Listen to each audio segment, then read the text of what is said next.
Naku, Coach Tab Baldwin umamin na at isa din palang kolorum.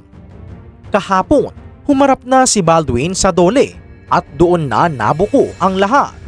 Ito pala ang totoo sa ginawa niya para magawa ang kanyang gusto. Samantala, sa gitna ng matinding init ng investigasyon, tatlong kilalang personalidad ang biglang lumantad at humarap sa NBI at nagsalita. Tila laglagan na sila, nagturuan para lang maisalba ang sarili. At heto pa, may bagong balita ang DOJ para sa mga ball boys at minor officials na naunang isinama sa kaso. Makakaligtas nga ba sila sa bangungot ng anti-hazing law? Tara, panoorin natin.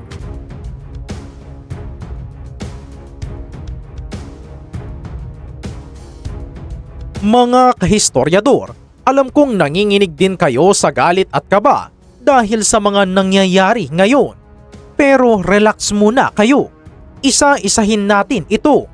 Sino ba naman ang mag-aakala na sa likod ng mararangal na kampyonato at tila perpektong sistema ng isang elite na paaralan gaya ng Ateneo ay may ganitong klaseng baho na matagal nang nakatago? Kahapon, humarap mismo si Tab Baldwin sa Department of Labor and Employment o DOLE para sa isang clarificatory hearing. At doon, inamin niya ang lahat. Literal na nalaglag ang mga panganyo dito. Dito, diretsahang tinanong ni Labor Secretary Francis Tolentino si Baldwin kung may hawak ba siyang Alien Employment Permit o AEP. Para sa kaalaman ng lahat, itong AEP na ito ang ginto o ang pinakaimportanteng papel na dapat mayroon ang sinumang banyaga na gustong magtrabaho at kumita ng pera dito sa Pilipinas. Oo. At alam nyo ba kung ano ang sagot ng batikang coach? Umamin siya, mga kahistoryador. Sinabi niya mismo na wala siyang ganoong permit at sa katunayan, simula pa noong taong 2013 nang una siyang magtrabaho dito sa bansa bilang coach ng iba't ibang team kasama na ang Ateneo ay hindi siya kailanman nagkaroon ng ganyang card o dokumento. Naku po, isipin nyo, mahigit isang dekada, mahigit 10 taon siyang naging hari ng court, sumisigaw, nagpapatakbo ng mga elite na atleta at sumisipsip ng milyong-milyong sahod. Pero kolorum pala ang kanyang katayuan sa usaping paggawa. Ibig sabihin, wala siyang karapatan na magtrabaho bilang coach. At kung hindi pala siya kwalipikado at walang permit, di sana buhay pa si Adely at Rene Baterbonia kung hindi siya naging coach ng Ateneo. Heto pa mga kahistoryador, noong pinakitaan siya ni Secretary Tolentino ng mismong sample ng AEP card, ang tanging sinabi lang ni Baldwin ay wala akong ganyan at sa tingin ko ay hindi pa ako nakahawak ng ganyang card sa buong buhay ko. Aray ko, kolorum nga. Pero dito agad to the rescue ang kanyang abogado at dumepensa. Ayon sa kanyang mga abogado, hindi raw kailangan ni Baldwin ng AEP dahil siya ay may permanent residency visa sa Pilipinas. Para sa kanila, sapat na raw ang visa na ito para malaya siyang makapagtrabaho kung saan niya gusto. At ayon pa kay Baldwin, may natanggap daw siyang email noong taong 2015 na naglalaman ng kalahating sagutang AEP application form. Pero hindi na niya matandaan kung natapos niya itong sulatan o kung naisumite pa ito. Sabi pa niya, napaka-metikuloso raw niya pagdating sa mga dokumento, lalo na't nakatira siya sa iba't ibang bansa. Pero sa pagkakataong ito, wala siyang maipakitang opisyal na tatak o completed form. Mga kahistoryador, sa totoo lang, napakababaw at napakalaking sampal sa batas ng Pilipinas ang depensang ito. Dahil dito sa ating bansa, kahit permanent resident ka pa, may malinaw na alituntunin ang DOLE sa ilalim ng Department Order number 248. Kung hindi ka man kailangang kumuha ng AEP dahil sa iyong residency, obligado ka pa ring mag-apply para sa tinatawag na Certificate of Exemption. At ayon pa sa DOLE Undersecretary na si Gerard Mosquera, dahil wala ni isa sa mga ito si Baldwin, hindi siya maituturing na sumusunod sa batas. Ang hatol ng DOLE, illegal ang kanyang naging employment status sa bansa o isang koloro. Oo, ayon kay Secretary Tolentino, kung wala kang hawak na ganyang permit, illegal ang pananatili at pagtatrabaho mo rito.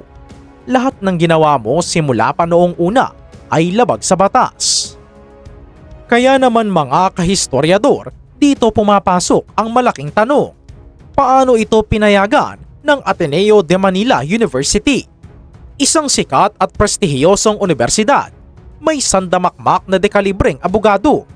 Pero hinayaan nilang mamuno ang isang dayuhang coach na walang sapat na permit sa loob ng maraming taon.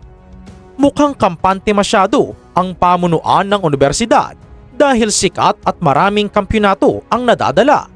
Kaya nabulag na sila sa pagpapatupad ng simpleng batas ng ating bansa. Tila ba sinasabi ng Ateneo na bahala na kolorum ito basta para sa kumpanya?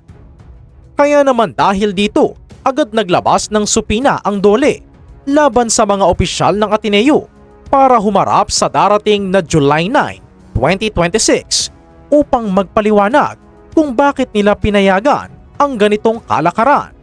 Samantala, noong Lunes din, June 29, 2026, nagulantang ang mga nag-aabang nang biglang lumitaw ang 3 pang kilalang personalidad ng Ateneo para humarap sa NBI Homicide Division. Sino-sino ang mga ito? Ang pinakamatunog na pangalan na personal na nagpakita ay walang iba kundi ang Ateneo Athletics Director na si Emmanuel Fernandez. Kasama niya ang kanyang abogado na si Attorney Peter Castillo. Para sa mga hindi nakakaalam, ang Athletics Director ang pinuno ng buong sports program ng universidad. Kaya naman napakalaki ng kanyang pananagutan sa lahat ng aktibidad ng mga atleta. Pero alam mo ba kung ano ang naging pahayag ng kanyang kampo? Halatang halata ang depensang umiiwas sa matinding gulo. Sabi ng kanyang abogado, wala raw kinalaman si Fernandez sa pagpaplano o sa pagsasagawa ng naganap na mapanganib na team building activity doon sa Aurora. Hindi raw siya kasali at wala raw siya doon sa mismong pinangyarihan. Nagpunta lang daw sila sa NBI para makipagtulungan, magsumite ng affidavit at ibahagi kung ano lang ang alam nila. Sabay iwas sa mga kamera at tumangging magbigay ng karagdagang mensahe para sa mga naulilang pamilya ng mga biktima. Tila naglaglagan na sila. Dito natin makikita ang klasikong laro ng laglagan at hugas kamay, mga kahistoryador. Bilang athletics director, paano mo sasabihin na wala kang alam o kinalaman sa isang opisyal na aktibidad ng iyong pinakasikat na sports team, di ba? Kung talagang hindi niya alam, ibig sabihin ba nito ay may kanya-kanyang lakad ang mga coaching staff nang walang pahintulot mula sa pamunuan ng eskwelahan? O sadyang nagbubulag-bulagan lang sila dahil si Tab Baldwin ang nasusunod? Napakalinaw na may malaking lamat sa koordinasyon at responsibilidad sa loob ng Ateneo. At hindi lang si Fernandez ang naging abala sa NBI. Target din nilang paimbestigahan ang 6 pang individual, kasama na ang iba pang coaching staff at physical therapists ng koponan.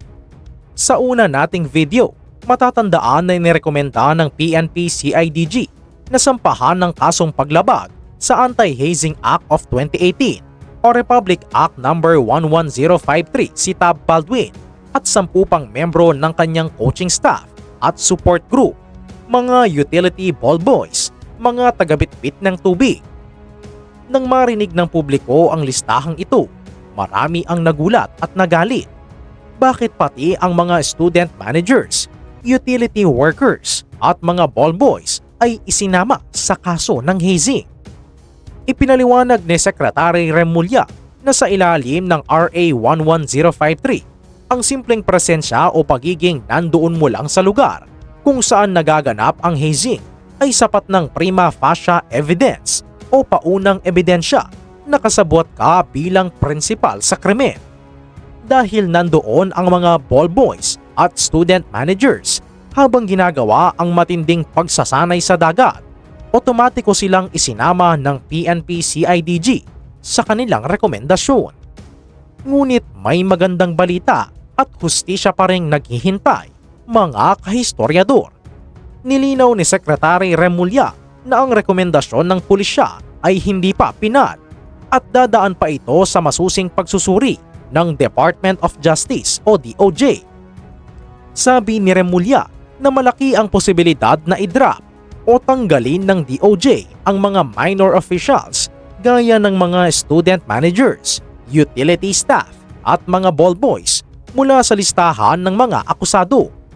Kung mapapatunayan kasi sa investigasyon na wala naman silang direktang kinalaman sa pagpaplano at wala silang kamalayan na ang naturang aktibidad ay magiging mapanganib at labag sa batas, karapat-dapat silang mailigtas sa kasong ito.